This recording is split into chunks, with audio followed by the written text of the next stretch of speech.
Good evening. I now call the Board of Education regular meeting to order at 5:30 p.m. Is there a motion to approve the agenda for Monday, February 3rd, 2025, the Board of Education regular meeting as set forth, and each item is considered ready for discussion and/or action? So moved. Is there a second? Second. This is a roll call vote. Director Tominski, Aye. Vice President Roundtree, Aye. Director Humbles, Aye. Director Byers, Aye. Director Newman, Aye. President Garlock. Aye. We have 3 public hearings for the Cedar Rapids Community School District tonight. The first one is the proposed 2025-26 school year calendar. The second one is the Jefferson High School roofing project, and the third one is the Grant Elementary School roofing project. Board Treasurer Hogan, have we received any written correspondence related to the public hearings on tonight's agenda? We have not. Do we have anyone who's requested to address the board this evening regarding the published hearings? No. Thank you. We will move on to board communications, delegations, and petitions. Have there been any requests to address the board this evening? There have been How many requests do we have? 9. Thank you.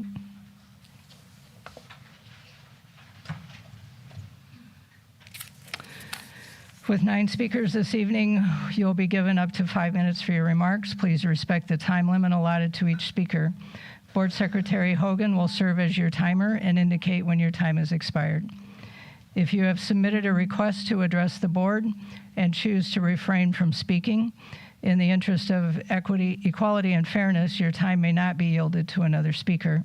To abide by the open meetings law, there will be no dialogue between board directors and the public during this time, except to clarify the nature of questions or comments from the individual speaking.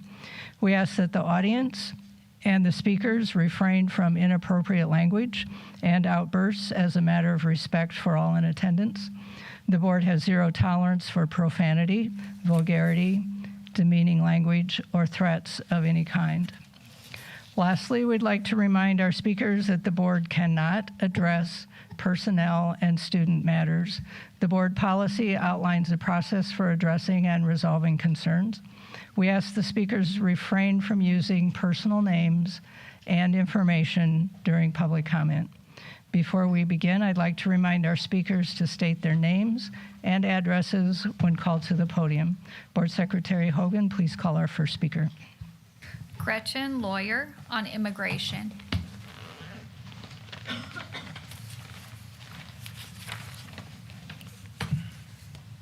Good evening. My name is Gretchen Lawyer, and I reside at 5770 First Avenue Northwest. To the Cedar Rapids Community School District Board of Directors and to Superintendent Dr. Grover, I am representing a group of concerned citizens, and I'm also an educator in our district. The Cedar Rapids Community School District educates students who come to our community from around the world. Recent changes in immigration policies and enforcement are a cause of concern for some students and their families, especially for those with mixed immigration status. We want to acknowledge our students and families who may have worries or concerns about what the future holds. In 2017, the Des Moines Public Schools passed a resolution to support all families, students and families, regardless of immigration status. As concerned citizens, we asked the Cedar Rapids Community School District to remain committed to ensuring equal protection and safeguarding our students from discrimination based on race, ethnicity, citizenship, immigration status, or national origin. We understand that fear and uncertainty, especially concerning the potential detainment or deportation of family members, can significantly impact our students' well-being, their attendance, and their ability to learn. We acknowledge the email that the district sent out to families in the community, and thank you for that information that was sent in that communication. To continue to address these challenges, we ask that the board, in partnership with the superintendent, to continue to provide families with access to vital information, including connections to organizations that offer support services and legal resources. In addition, to uphold the values of inclusivity, respect, and understanding that are essential to our vibrant and diverse school community, we ask that the board adopt a resolution to affirm and make solid its commitment to a safe and supportive school environment for all students, regardless of citizenship or immigration status. Thank you.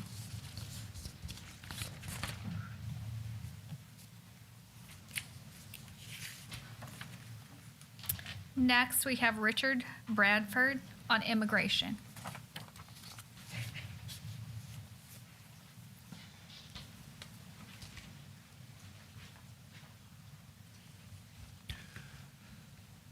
Good evening, President Garlock, board members, members of the administration and staff. I'd like to add my voice to those speaking in support of a resolution to safeguard our students from overreach by federal immigration and customs enforcement. I'm not a lawyer, I'm just a citizen with an opinion, albeit one that I hope many members of our community share. There are very good reasons why ICE agents under both Democratic and Republican administrations have not been allowed to try to arrest people in our schools, our churches, and our hospitals. These sensitive locations deserve protection for many reasons. For example, because we Americans value religious liberty. We value religious communities. We value the process of newcomers joining communities and integrating into American society. We do not want families to be afraid of joining in the life of their school communities out of fear of being arrested. We also value protection of the vulnerable. So we wouldn't want families forced to choose between going without the health care they need or putting their lives and their futures at risk. We don't want people to be afraid of sending their kids to school or picking their kids up from school. Our students do not need to be treated as political pawns, as bait, as bargaining chips, or as hostages. It is clear that the current administration in Washington has a pattern of issuing executive orders that have a dubious legal basis. Our teachers and staff need to continue the important work of educating kids, and they need to be able to do that work without being distracted by the shenanigans of a lawless administration. Please support and protect our students, our families, and the work of our educators, and do not obey would-be authoritarians in advance. Thank you. Next, we have Chris Larson, resolution to protect and support students and families regardless of immigration status. Hello, my name is Chris Larson. I live on E Ave Northeast. I'm going to read the resolution that the other speakers have mentioned. The resolution states, a resolution of the Board of Directors of the Cedar Rapids Community School District affirming its commitment to a safe and supportive school environment for all students regardless of citizen status and immigration status. Whereas the U.S. Supreme Court's decision in Plyer v. Doe held all resident children are entitled to education in the public schools, and it is unconstitutional to deny a free public education to children who are not legally admitted into the United States. And whereas Cedar Rapids Community School District policies, state and federal law provide that a child's enrollment in public school may not be conditioned on a child's citizen status or immigration status. And whereas public schools cannot and should not inquire regarding the immigration status of a student or the student's parents, guardians, as part of the administration's process. And whereas the district works to foster welcoming and safe school environments for all students, including those who may be undocumented or have undocumented family members. And whereas the board recognizes the potential for U.S. Immigration and Customs Enforcement, ICE, officials to conduct enforcement efforts to detain undocumented individuals, and that such efforts may result in ICE officials seeking to enter upon school grounds for purposes of enforcement. And whereas an ICE policy issued in 2011 states that the agency will not conduct immigration enforcement activity at any sensitive location, including schools, without special permission by specific federal law enforcement officials, unless exigent circumstances exist. And whereas ICE activities in and around schools, early childhood centers, and other district facilities would risk severe disruption to the learning environment. And whereas the board, by adopting this resolution, intends to avoid such disruptions and interference with the education of district students. Now, therefore, be it resolved by the Board of Directors of the Cedar Rapids Community School District as follows. Number 1, all requests made of the district or its schools by ICE officials to access school information or school grounds shall be processed through the office of the superintendent, who will consult with legal counsel to ensure compliance with the law. Schools shall not permit ICE officials to access students, their families, or district staff and contractors at schools without having first contacted and processed the requests and all relevant documentation through the office of the superintendent. 2, district staff shall treat all students in a loving, equitable, and respectful manner without regard of race, ethnicity, citizenship, immigration status, or national origin. 3, district staff shall not inquire about a student's citizenship or immigration status, or the status of students' parents, guardians, or family members. 4, the Board of Directors will do everything in its power to avoid equal protection of all members of our community from attempts to criminalize or target them based on race, ethnicity, citizenship, immigration status, or national origin. 5, district staff shall offer legal guidance, counseling services, and information about immigrant rights to affected families. 6, the district shall designate schools as safe zones where immigration enforcement actions are not permitted. 7, the district shall educate teachers and administrators on how to support students facing immigration-related stress and uncertainty. 8, the district shall use its voice to speak out against policies that harm students and their families and advocate for their rights and well-being. 9, the district shall create protocols for supporting students in the event that their parents or guardians are detained or deported. And 10, the district shall partner with local immigration rights groups and legal services to provide comprehensive support to families. Thank you. Next, we have Lori Y. with the Cedar Rapids Community Schools Foundation for a mid-year update.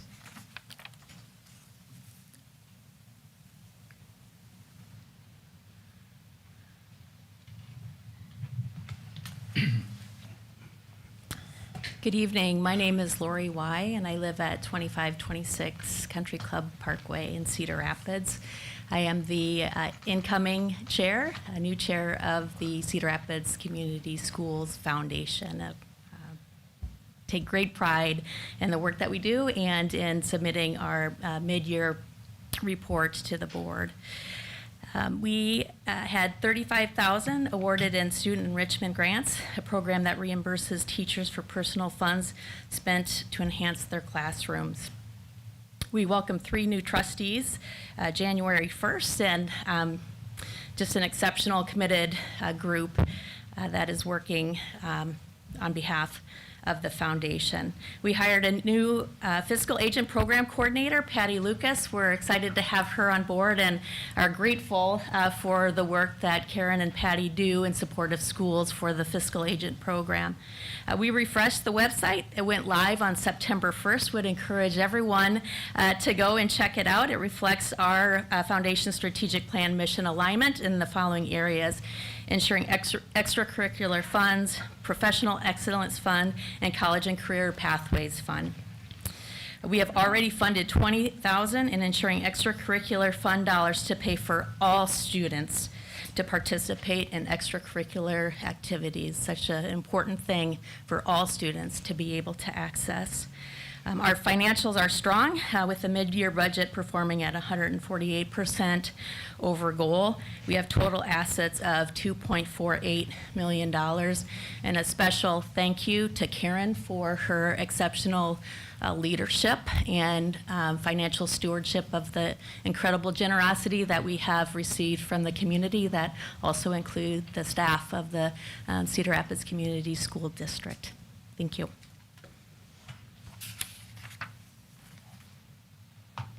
Next, we have Harold Walewu, Advocates for Social Justice, a resolution to affirm the district's commitment to protecting all students.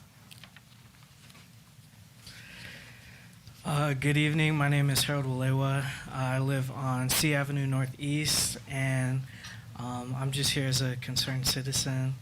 Obviously, I think that as the folks that have spoken before me, that you all should be able to, or I would hope that you all could pass the resolution that would protect students here in the community school district.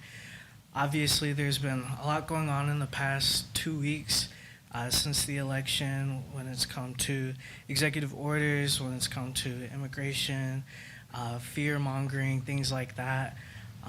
I work at a university, and so I've seen it with college-age students. So, I've heard it from my partner who partners with the community school district from her students as well, how confusing this time is. And obviously, I think it's important that our students are able to learn in an environment where they don't have to worry about ICE agents being able to come into the schools to either talk to them or inquire about their family. My father is an immigrant from Uganda, and my late Nana, I remember talking to her on the phone numerous times back in high school, just learning about her journey with immigrating to the United States, how difficult it was, how honestly how you have to have some luck to be able to do it the quote-unquote right way. It's a little different coming from Africa to the U.S., but just in general, I think, when thinking about our students, that we should have them in mind first and foremost, and really just worry about their peace, their safety, and their ability to learn and become the future leaders of this nation. Thank you. Next, we have Angel Ramirez, a resolution to affirm the district's commitment to protecting all students.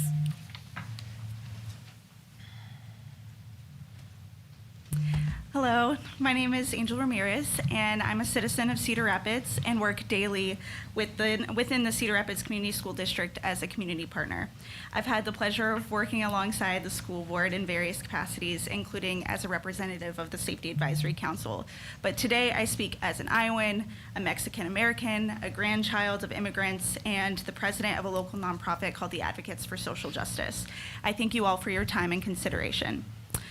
I'm here today to urge you to adopt the resolution presented before you that will make a clear statement to Cedar Rapids, Lynn County, and all of Iowa that our district cares about the equal protection of our families here in our town, regardless of immigration status. It's actually my 25th birthday today, and instead of celebrating like a normal 20-something-year-old might, I'm here along with my community. I'm here along with my community to fight for basic human rights and security, and I wish this wasn't the reality of my community. I wish this wasn't the reality of my generation, but the truth is that migrant communities and refugee communities are under attack, being villainized for making the dangerous and treacherous journey into making a home in the United States of America. I believe that every one of you also agrees with me when I say that every human being deserves safety, security, education, and prosperity. And the school district is in a unique position to stand firm in the belief of these principles by adopting the proposed resolution. This is an issue that affects us all, but especially our students. Last week, I had a student come to me crying because another kid had threatened to call ICE on her. Now, she luckily is documented, so that wasn't a concern on my end, but she was still frightened because she had heard of wrongful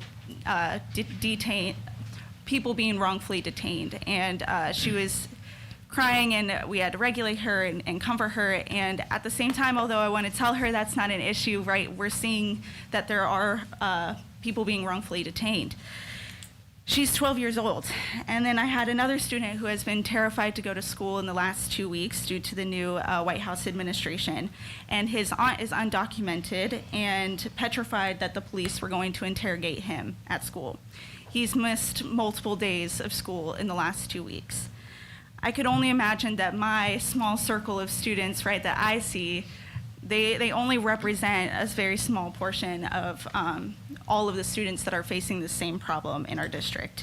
This issue is local, it's present, and it's daunting, and it's very personal to me, and I think personal to each of you as you've made a commitment to our students and their families. In Mexico, there's a saying, tu lucha es mi lucha. It's so important to me that I have it tattooed on both my arms. It means your fight is my fight. Your struggle is my struggle.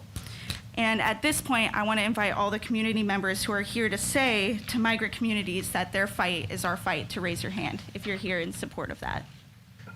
Okay.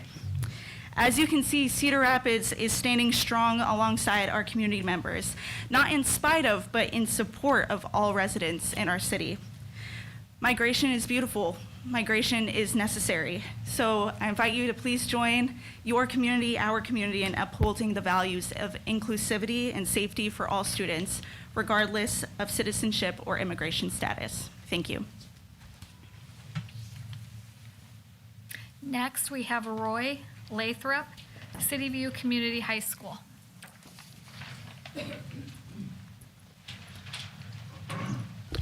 Hello, my name is Roy Lathrop. I live at 1452 Fifth Avenue Southeast. I am currently a junior at City View Community High School, and there has recently been a lot of talk about the future of my school.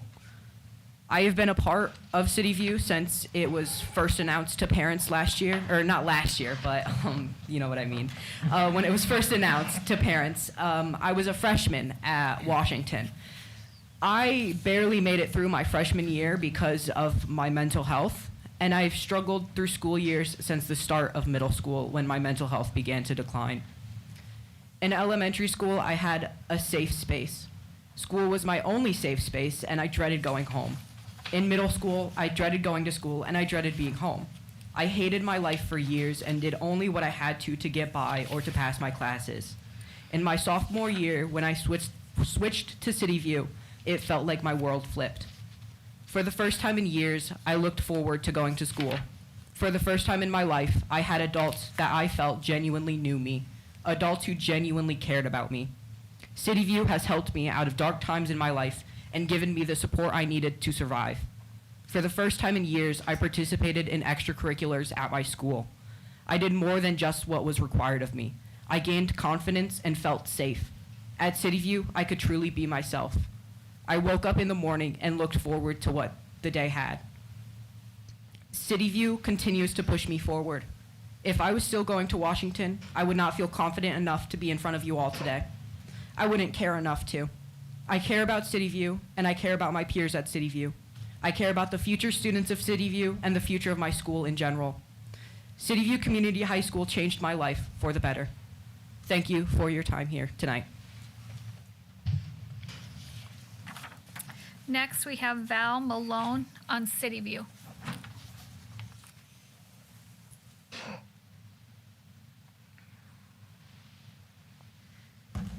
Hi. My name is Val Malone. I live C Avenue Northwest, Cedar Rapids, obviously. I am currently a sophomore at City View, and I am in a very similar boat to Roy. There has been a lot of talk about closing or splitting up or otherwise majorly changing the way that my school works, if it still exists at all. And I have been doing as much as I can, like all that's in my power to get that to not happen. And I figured it wouldn't hurt to come speak here as well. I love City View. Things have not always been easy for me, especially at school, but it feels like going there feels so easy and natural for me. And I no longer dread getting up in the morning. I no longer have panic attacks in the middle of the school day that cause me to go home early. I am no longer truant because I don't completely hate going there. I feel happy. I like learning. I like my peers. I like the staff. It's beyond just I don't hate school anymore. I feel a sense of pride for my school and what it does and the people in it. I have had some of the quickest and most impactful growth of my life going there, even outside of academics. With the support of my advisor and all of my friends, it's incredible. It's not like anything I've ever had before. They are probably my biggest support still, and I am fearful of what things could go back to if it was taken from me.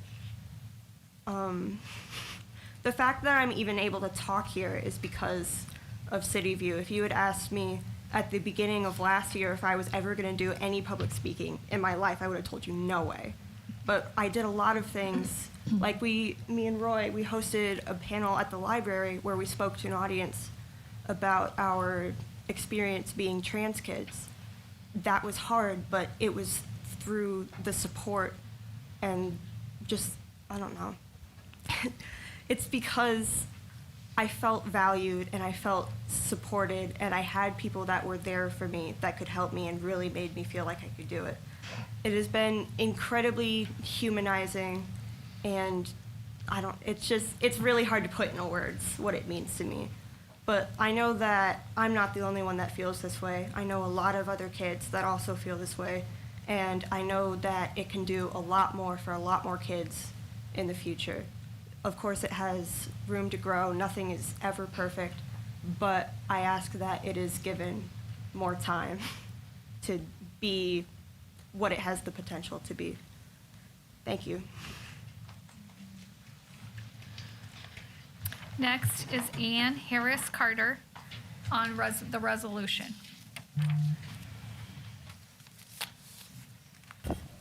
Thank you.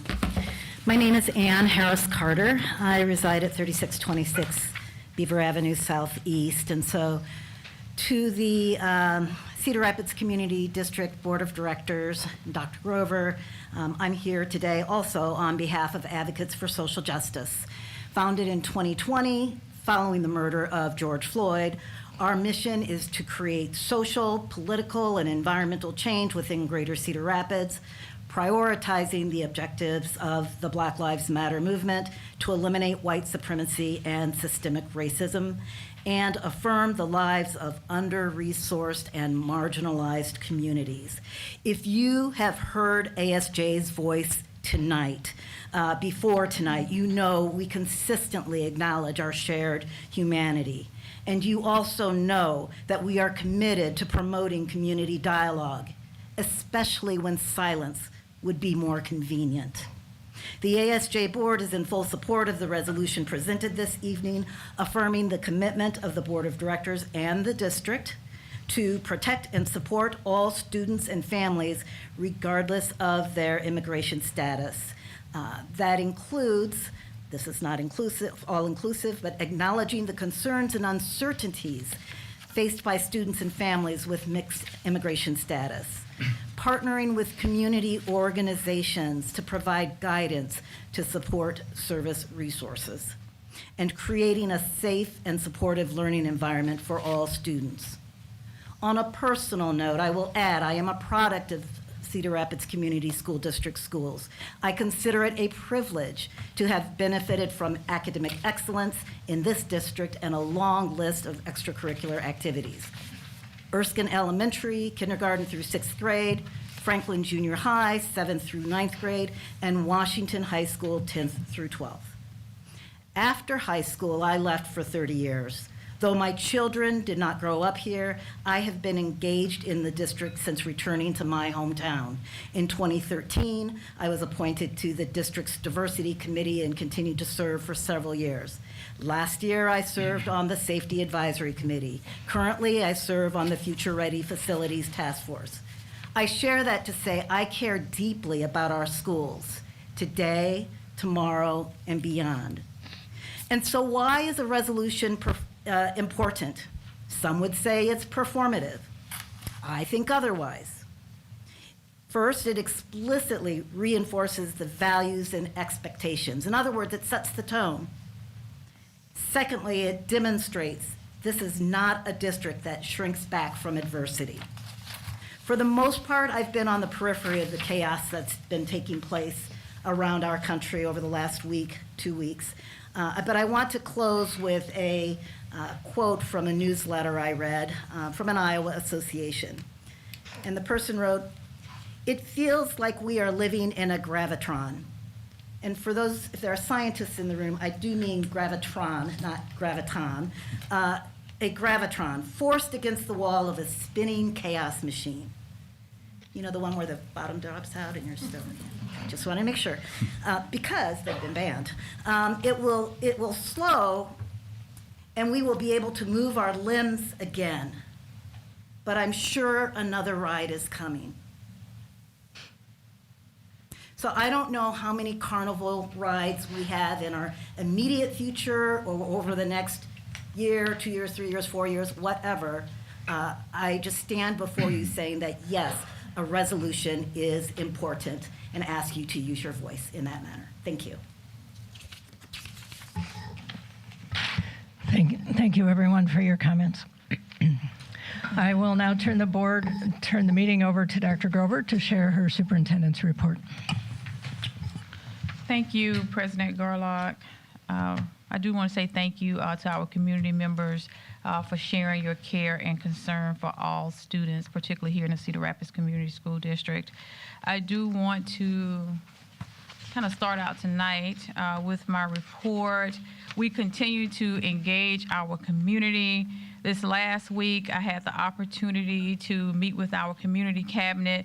This is a group of community members that meet on a monthly basis to help provide feedback and suggestions to the work that's happening in the Cedar Rapids Community School District. At this particular meeting, we had the opportunity to give an update on our College and Career Pathways program, as well as provided some updates as it relates to the bond. We really do appreciate all of the feedback from the group. I think they gave us some helpful information to help move our initiatives forward. Speaking of input and feedback, last Thursday evening at Jefferson, Kennedy, and Washington High Schools, we invited members of the public to join us as we continue to listen to the feedback about our College and Career Pathways program. We have been highly appreciative of the engagement and the feedback. I happen to be at Kennedy High School for this meeting as we share our new revised plan that would create a new timeline for our students. I do want to say that during this opportunity, we have definitely made way for our parents to have active voices within the process. That's been very helpful with our Parent Advisory Council. During this process, we have received and answered over 1,300 questions, and I think that's a good thing that our parents are engaged and that they're involved. We've had more than 1,000 parents to meet us at these invited opportunities. We've had 23 plus district meetings that included staff members. We've also had board members to attend as well, along with parents and community members. And all of this information has been helpful. Some takeaways from the feedback that we've received: overwhelmingly, our parents and our community, they see value in the vision that we have for our students to be college and career ready. They certainly see value in our students having the opportunity to earn college credit, being able to engage with industry partners, and having a clear path forward. With this feedback, that is quite encouraging. During our Parent Advisory Council meeting, we've had the opportunity to really think about our first steps and how we get there, and that is with our Freshman Academy, where we've spent most of our time discussing. Very proud of our group. In one meeting, we were able to determine the value in the freshman seminar course, and that course should be a year long. So that was definitely helping us to meet a milestone moment in the process. With that being said, we continue to engage our staff members at all of the campuses, along with the parents and the greater community. And with the feedback, I think we all agree that an adjustment to our timeline was necessary and valuable. With that being said, we do have an updated timeline for the rollout of our College and Career Pathways program here in the Cedar Rapids Community School District, with our main focus starting with our Freshman Academy. Of course, we continue the design work that's happening in conjunction with staff and families this school year. for the 25-26 school year. This will be our preparation year where we will be preparing to launch the freshman academies. You will see that at each of our high schools that they will have their teachers teaching in teams with their students. They will have the freshman seminar course. The course will be optional for the students, and the campuses will work along with how that plays out in their buildings. And they will not necessarily be housed together. I think that's one component of the freshman academy. Of course, we know we have construction that will be underway at Jefferson and Washington. So thank you to the families and the staff members as well as the principals for leading this work. They have been largely impactful, and they've had a lot of decisions to make in order to make this effective as possible for their staff members. And so separating a little bit of the program design and the construction by phasing it out, I think is beneficial to all. That will lead us to actually the 26-27 school year, where we will launch our freshman academies across our high schools, where they will then be in their new areas where all of the freshmen will be together, and they will continue the work that will start for the 25-26 school year. So we continue the discussion. I mean, I just want to pause right there. That was all about the freshman academy. There are many facets to it, and so just phasing into where we're headed. But that's the first step with our freshman academy. But we also recognize that some design work has occurred around the upper career academies program. Again, I would say great input, feedback, questions from our community, and we want to continue that engagement. Our parent advisory council, they will continue to meet during the month of February. We will round out the discussions around the freshman academy, but in the month of March, we will move into discussing the career pathway courses. And we're really taking an opportunity to look at the design work that has occurred, but we're certainly open to adjustments and feedback and continuing the process. And we feel certain that we will land on a project, a program that is right for Cedar Rapids. So I think all the families in advance for continuing to engage with us. It's been great. I'm very proud of this community in keeping the vision of our students being prepared for life at the forefront, and us having good, healthy discussions to get the plan right. Up next, I did want to touch on City View. So thank you to our students that came here tonight, Roy and Val, to talk about City View. We did have a meeting last month also with City View. And at the City View meeting, right now we have about 75 students that are enrolled in our City View program. And so it's been in play for about 2 years now. A very innovative approach to education and an excellent vision. And I will say the feedback in those meetings were pretty close to what the students shared in here tonight. Families really feel like they found the place at City View and where they are thriving. As also mentioned by the students, there are some challenges to overcome, but we value City View. We feel like it's a great opportunity. We have another meeting coming up this week where we will talk about next steps. Again, the teachers have been helping us to problem solve and really think about the next design phase of it. It really was an innovative program, so you expect it to kind of evolve and have some iterations to the program.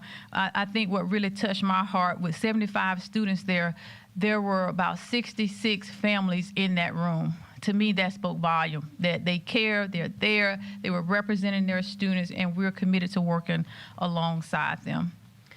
Next up, just want to give a quick update to our community. So one of the other things we talked about during our community cabinet, as well as several other places, one-on-one small group conversations, is our upcoming bond. So what I want to share tonight is that we will have a survey that will be going out to our community. If you recall, we had a survey that went out back in the spring of last year, actually, where our community gave us some great feedback on our previous bond. We really took that information to heart and really established our Facilities Task Force. They have been working for several months to really look at all the data surrounding our buildings, our facilities, and really thinking about our next steps. We will have more presentations to come, but at this point, we want to do what we said. We told the community that we would go to work on what they asked us to. Number one, they asked us to really take a hard look at the essentials and really focus on what was necessary so that we could honor, a reasonable cost. Of course, we know construction costs continue to rise, but I do believe that we really focused on the essential building needs in this next plan. They also asked us to take a look at our historical buildings, really figuring out how can we keep them within our inventory. The other piece was really trusting in the process, making sure we had engagement, and we put a survey out to the people that were involved on our task force. Almost 90% of the people said they felt like it was transparent, their voices were heard, and really they were the ones that worked through all of that data. And if you know anyone that's on that task force, please say thank you to them, because that was a lot of information. They oftentimes had homework that they had to complete, and they continued to give us feedback to get us where we are today. So on the screen, you will see these are the 4 projects that we will be going, that we will put out to our community to continue to give us feedback on.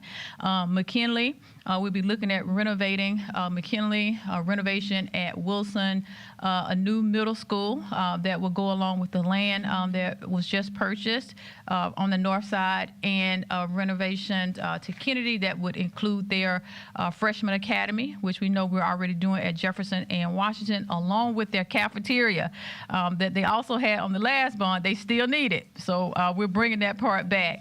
And as you can see, we have 4 very distinctive projects, more information to come, and it will be within the survey. And we just want to encourage our community. During our last survey, we had almost 10,000 people complete that survey, and it has guided this process along the way. And so thank you in advance to our community for continuing to engage with us and completing the next round of survey so that we can make sure we get an initiative on the ballot that our community supports. Thank you. Wait, did I have something else? Okay, we had a lot of kids here last week over at our Equipment Exploration Fair. Thank you to Junior Achievement for coming out, hosting that event, and all of the community partners. I think a lot of businesses were local businesses. They were awesome. Even some of our own staff members let the kids come and play with their equipment as well. And then also a huge shout out to our teachers that were recognized by the Quarter Credit Union at the Rough Rider game. It was my first one attending. It was a lot of fun. But the best part was seeing all the smiles on the teachers' face. I think they all left as winners, and also a great opportunity to partner with the teacher store to get things that they need for their classroom. Oh yeah, somehow that's me. We also had Vice President Roundtree, who also joined us to help celebrate our teachers as well. Thank you. That concludes my report for tonight. Thank you, Dr. Grover. Hockey looked like it was fun. Before we go on to the rest of the board reports, I do want to read a short prepared statement on behalf of the board. We're all hearing about the possibility of stepped-up law enforcement efforts within our school buildings, including those by, immigration and customs enforcement agencies. In response, the district is restating its commitment to a safe and secure learning environment. There is no higher priority for us. The United States Supreme Court has ruled that no student can be denied access to public education based on their immigration status. This is one reason the district does not collect, store, or have any information about a student's immigration status. Our district is committed to complying with lawful orders of federal immigration officials while also safeguarding the rights of our staff and our students. We are legally obligated to protect the privacy and confidentiality of student information and to limit access to students. We have protocols in place to ensure we follow the law and uphold our commitment to supporting every student and every family in our district. All of our building administrators have been provided with guidelines regarding interactions with law enforcement, and our families have received information with additional details. I want to assure you on behalf of the board that we are always committed to keeping each and every one of our students safe. Do we have other board reports? I have a board report, unless you want to go, Director. I was just going to comment on Lobby Day if you'd like. So Day on the Hill was just last Tuesday. As many of you saw, we spoke about going out to that at some board meetings prior. So just an amazing opportunity, I think, for school districts across the state to actually get some time with our legislators. So I appreciate IASB, and then it's the School Administrators of Iowa, SAI, that also puts that on. So between those two organizations, they bring quite a few school districts to the Capitol to meet with their legislators. They provide lots of really valuable information about what is being discussed at the state level. So I did want to call some attention to Dr. Grover. You joined us, Vice President Roundtree, President Garlock, and myself from the board were there. But our staff was also there, and I mean, that made a tremendous impact, I think, for me to see them there, but also for our legislators to hear directly from them.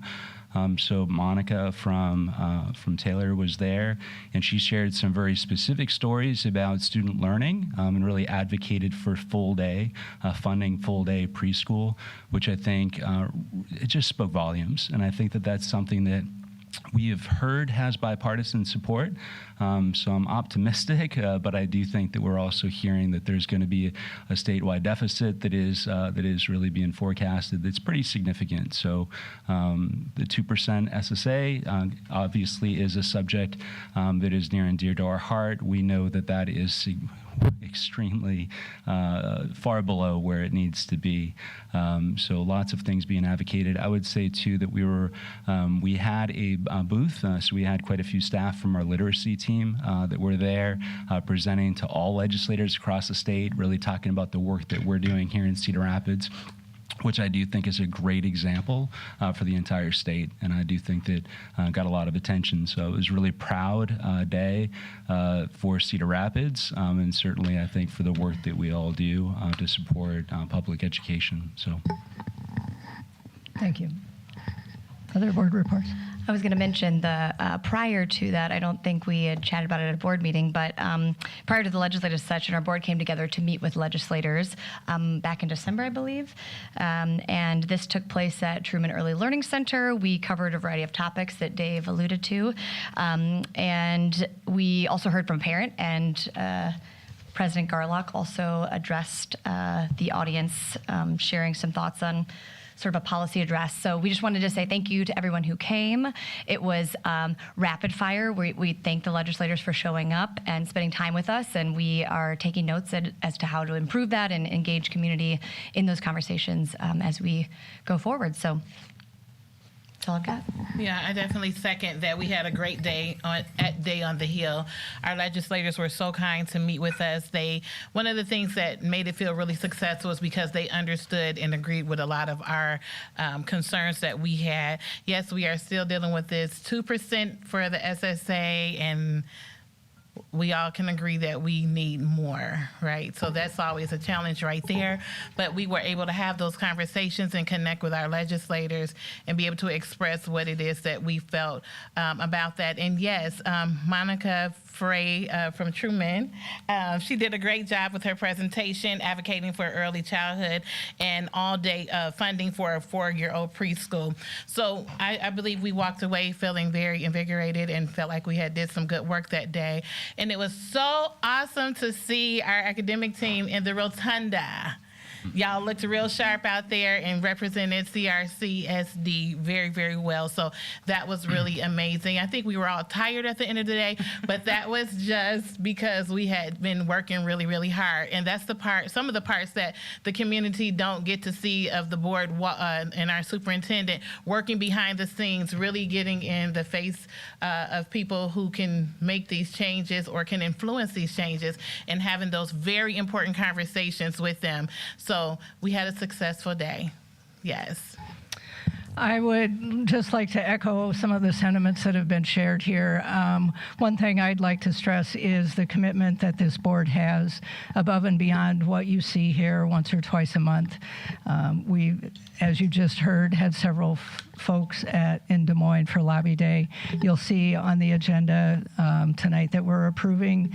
The board is attending a professional development conference later in March.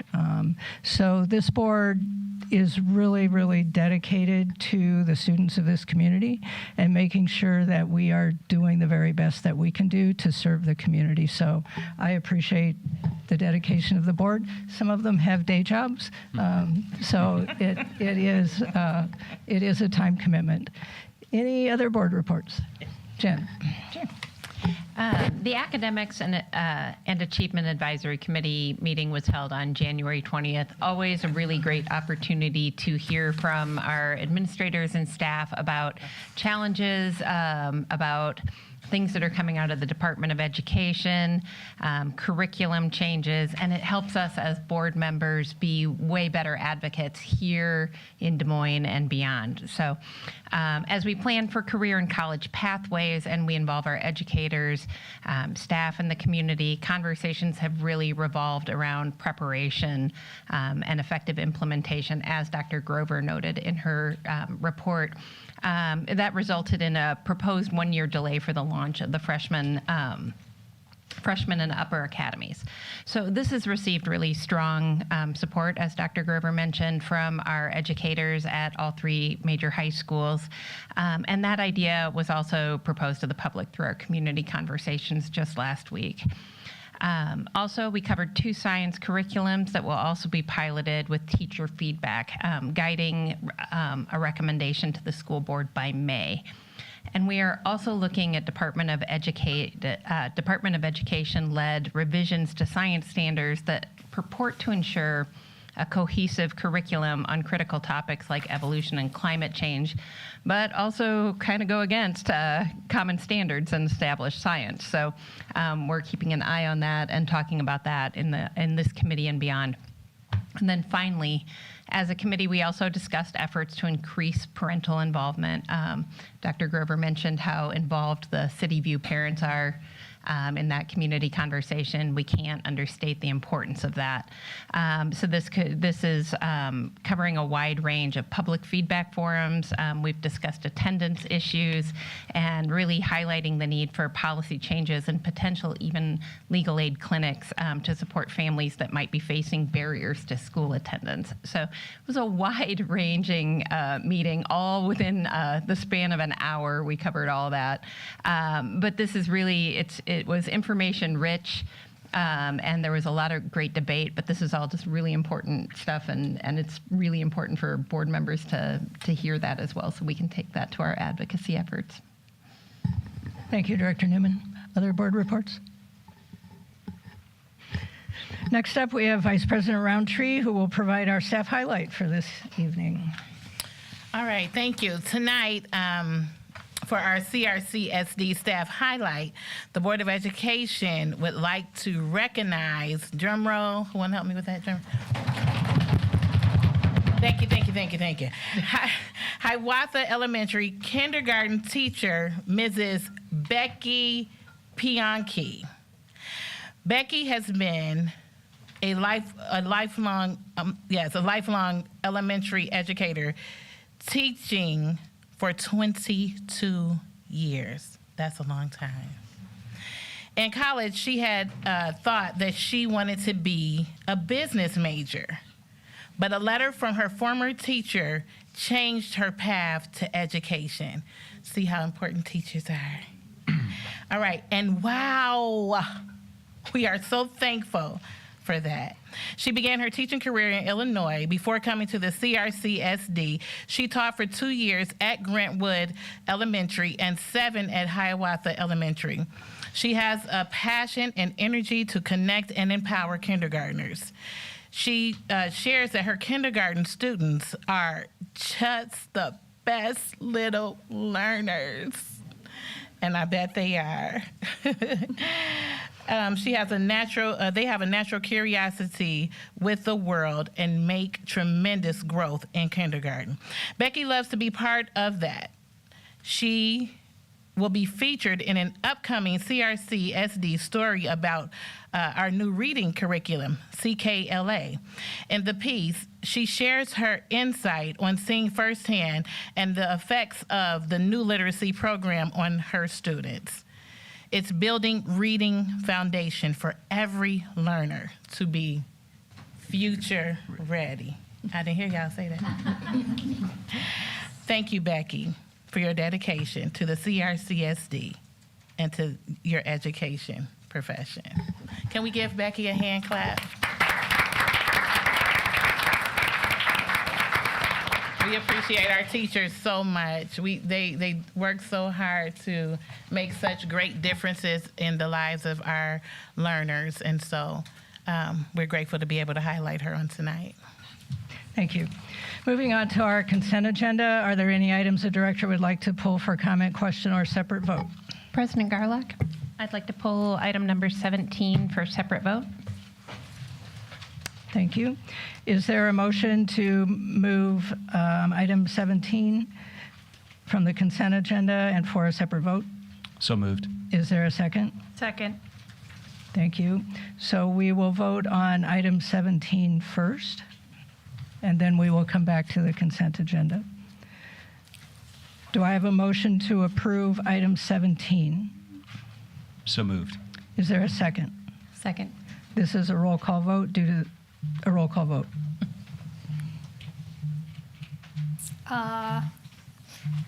Director Borcherding? Aye. Vice President Roundtree? Aye. Director Humbles? Aye. Director Byers? Aye. Director Newman? Abstain. Director Tominski? Aye. President Garlock? Aye. Now we will go back to the remainder of the consent agenda.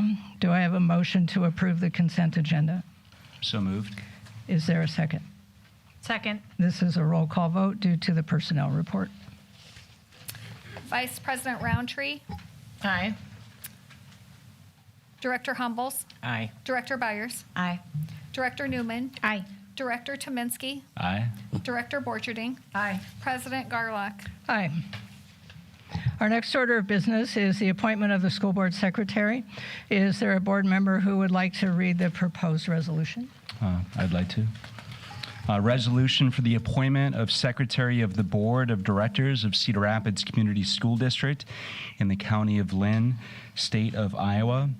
Whereas Chapter 279.3 Code of Iowa provides that the Board of Directors shall appoint a secretary, therefore be it resolved that Cami Steichen be hereby appointed as Secretary of the Board of Directors for a term of 5 months beginning February 3rd, 2025, and shall qualify for said appointment by taking the oath of office in the manner required by Section 277.28, and thereafter shall hold office until a successor is appointed and qualified. And be it further resolved that this action shall be entered into the record in the minutes of the school corporation. Do we have a motion to approve the resolution appointing Cami Steichen as the school board secretary? So moved. Do we have a second? Second. This is a roll call vote. Director Humbles? Aye. Director Byers? Aye. Director Newman? Aye. Director Tominski? Aye. Director Borcherding? Aye. Vice President Roundtree? Aye. President Garlock? Aye. Cami, would you come up, please?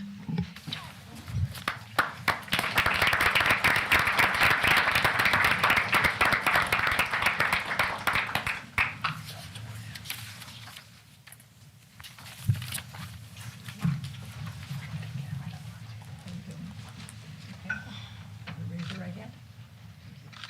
Do you, Cami A. Steichen, solemnly swear that you will support the Constitution of the United States and the Constitution of the State of Iowa, and that you will faithfully and impartially, to the best of your ability, discharge the duties of the Office of Secretary of the Cedar Rapids Community School District in the County of Lynn, State of Iowa, as now or hereafter required by law?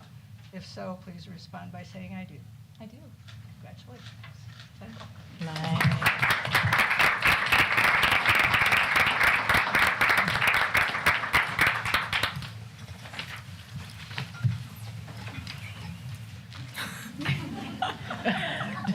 She didn't take your name. Welcome, Cammie, to the board table. Thank you. Welcome.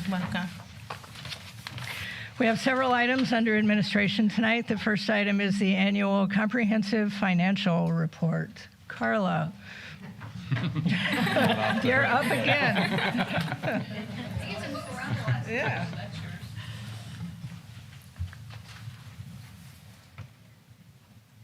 Okay, I will introduce Aaron Calderon from RSM to present our annual comprehensive financial report.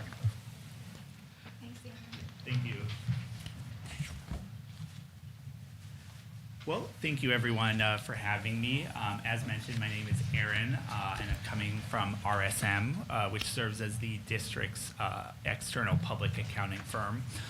We've completed our financial statement audit of the fiscal year ended June 30th, 2024, and I just wanted to briefly summarize the results of our audit for the board, share some of the highlights and key points for everyone. So with that said, just to keep everyone updated, we were engaged to perform an audit in accordance with government auditing standards. What that means is, in addition to the standard financial statement opinion that we do issue, there are a couple additional opinions and reports that we also issue, and some additional work we perform. I'll talk a little bit more about that further on in the presentation. That being said, in regards to the financial statement audit itself, we did issue what's called an unmodified opinion. An unmodified opinion, that's really just another term for a clean audit opinion. So that is the highest standard, the highest opinion that the district can receive. It means that the district's financial statements are free from any material misstatement as a result of the procedures we've performed. In terms of our audit, we didn't really run into any unanticipated difficulties. We didn't have to change any of our initial audit plans. No significant disagreements, no controversial topics this year. Overall, as I say, it was a pretty clean audit. And then in terms of the financial statements themselves as well, there were no new GASB accounting standards that significantly changed the financial statements this year. You might hear a little bit about GASB Statement 100. That's called the Accounting Changes and Error Correction Standard. That was technically applicable this year, but it's the type of statement that really doesn't affect things until the district would have either an error identified or a change in their accounting policies or practices in a future year. So the financial statements for this current fiscal year are directly comparable to the past fiscal year, no material changes.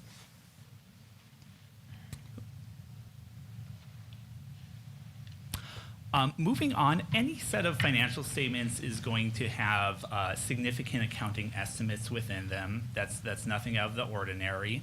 That being said, accounting estimates, that's an area where bias potentially could be introduced into the financial statements. The reason for that is these are areas where judgment is required, pardon me. So in this situation, anytime we have the chance to present to you, meet with you, we just want to take a few moments to walk you through what accounting estimates are present in these financials, just so they're very properly disclosed, very present to everyone. Within this set of financials specifically, there are 5 key accounting estimates we did identify. They're listed up here on the screen. The first of those is the depreciable lives of capital assets. That's just the estimated useful life of any of the fixed assets that the district did acquire. The second is going to be the fair value of any investments that the district does hold. The 2 items that are probably the most estimation judgment driven are going to be the assumptions driving the liabilities for the OPEB and pension liabilities. Those 2, just given the nature of those estimates, both the district and then ourselves do engage actuaries to assist with those calculations. So the district will engage their own actuaries to come up with the initial numbers. And then as your auditors, we'll engage our own actuaries to look over those, ensure the assumptions are reasonable. And then finally, the last estimate present in these financials is the allowance for uncollectible accounts. This would be anything like a property tax receivable, federal grant receivable, that type of thing. Even if those are all deemed completely collectible and there is no allowance, that is still an estimate of sorts, and so we do look at that a little bit more closely. If anyone does have any questions, wants any more information, note one of the financials does include significant additional information about all of the district's accounting policies, including these 5 up here. That being said, just to clarify, again, we want to call attention to these, but all of these were subject to our audit. We did deem all of these reasonable, so nothing out of the ordinary to report here. These were all properly stated in our opinion. Up on the screen, there's just a summary of some of the key points that, as your auditors, we are required to communicate to you. Several of these we've already gone over, so I'll start about midway down. And what I did want to emphasize and call special attention to is that in the current year, there were actually no adjustments to the financial statements as a result of our audit. There were also no uncorrected misstatements. So an uncorrected misstatement, that would be a situation where there is a error or a discrepancy in accounting practice we identify that may not be material, and so that may be something that doesn't get corrected, but that we separately report to you. As I say, there were neither of either of these categories. There were none of them. So that, again, is very complimentary, we think, of the district, its staff, management. That does not always happen. And again, we always want to emphasize that this is a really good thing. Hopefully that helps the board, the community, be a little bit more confident in any financial numbers you received during the year. As I say, when we came in and did our audit, none of those numbers ended up changing. Finally, like I say, I think I briefly touched on this a little bit earlier, but there were no disagreements between ourselves and management, no significant issues, no difficulties encountered in performing the audit. So overall, really good audit. And then just briefly to end with, as I mentioned, in addition to our financial statement audit, there are a couple other reports we issue in accordance with government auditing standards, compliance auditing. The first is going to be an opinion we issue in accordance, as I say, with government auditing standards. And this has to do with the district's internal control over financial reporting. So we performed, as I say, an audit over the financial statements, and then also, as we've got listed up here, over compliance with certain federal and state standards. We did not specifically perform an audit over internal control. That would be a little bit of a different purpose, different procedures. That being said, we do internal control testing as part of our audit. We test a lot of balances. And so if we were to come across any deficiencies in internal control, that would either be a material weakness or a significant deficiency, we would be sure to report them to the board. There were none of those, though, identified in the current year, so we have nothing to report in that regard. Instance of noncompliance, so this is just one thing I do want to call attention to. The state of Iowa does ask us to perform certain procedures related to compliance standards that they do set. This is technically on our slide as an instance of noncompliance, just because that's where it does get reported per state standards, but I don't want to imply this is something out of the ordinary or something incorrect. What this has to do with is this is the normal standard process of the state and the district reconciling enrollment reporting records. So every year, this is very normal. The district, the state will compare enrollment records between the two of them. There'll be certain adjustments that are made, and then those get summarized in this report we issue. So as I say, don't want to imply that's anything out of the norm. I think this year was about 32 students out of 16,000 or so for context. And then finally, the single audit, just wanted to talk a little bit about that. So we also do some testing over federal compliance, specifically related to the federal dollars that the district does spend. On the screen, there are 3 federal programs we did select for testing this year. That's Title I, the special education grants, and then finally the magnet school programs. These 3 programs, we, as I say, perform compliance testing. The federal government gives us certain test standards that we look into and then we test further. These 3 in the current year accounted for about 1/3 of total federal expenditures. And so we did our testing over this, and we similarly, for the federal compliance audit, have issued what's called an unmodified opinion. So again, that is a clean compliance opinion for this. We also have no material weaknesses, no significant deficiencies, nothing like that on this federal audit either. The one thing we do want to share is there was one instance of a compliance finding, and this is actually somewhat similar to what I talked with regarding the state finding, that it has to do with enrollment reporting. In this case, there's a little bit of a different purpose. It's related to the federal government, not the state. The federal government requires anytime a student is removed from their enrollment reporting that, and specifically I'll say anytime a student transfers out, that external documentation is maintained for that transfer.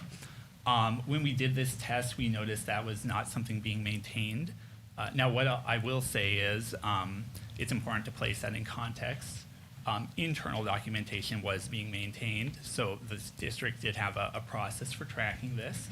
And then in addition to that, subsequent to identifying this, the district went back, worked with other school districts to go and obtain this documentation and was able to do so. So none of the actual data was incorrect. It was more of a essentially paperwork issue.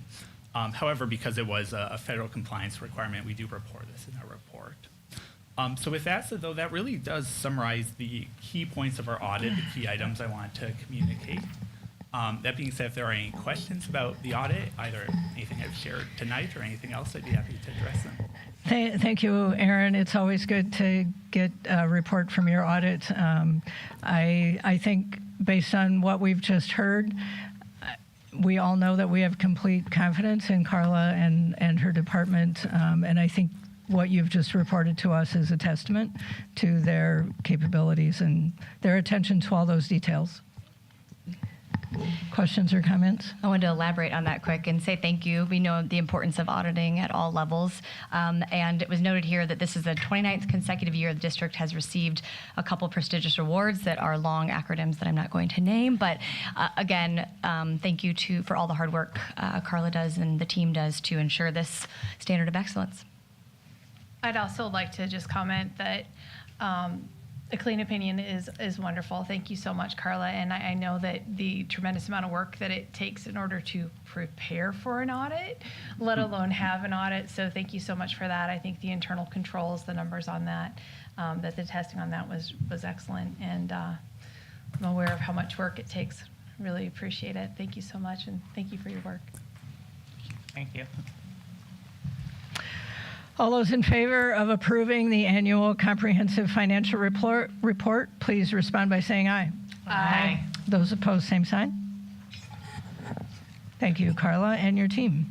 Next up is an informational presentation on our safe and secure learning environment. I'll turn the microphone over to Janessa Carr for her update.